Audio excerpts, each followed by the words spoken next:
স্টলের ভেতরে থরে থরে সাজানো বইয়ের স্তূপ, যদিও নেই তেমন ক্রেতার আনাগোনা। পাঠক আসছেন, বই দেখছেন, কিন্তু কেনার ঝোঁক অনেকটাই কম। এতে করে মেলার শুরুতেই দুশ্চিন্তার ভাঁজ প্রকাশকদের কপালে।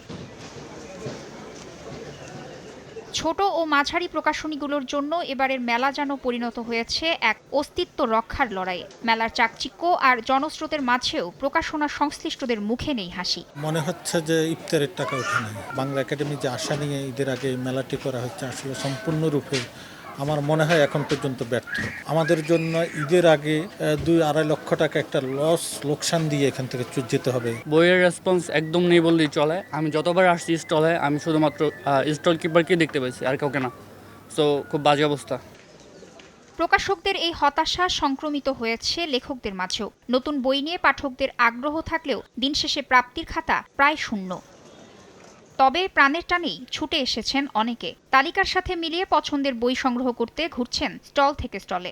কাশেম বিন আবু বকরের লেখা উপন্যাসগুলো আমার খুবই ভালো লাগে, এর আগেও কিনেছি। আমি এই উপন্যাসের ভিতরে নিজেকে নায়ক বলে মনে করি। আমি একজন বুক টিউবার।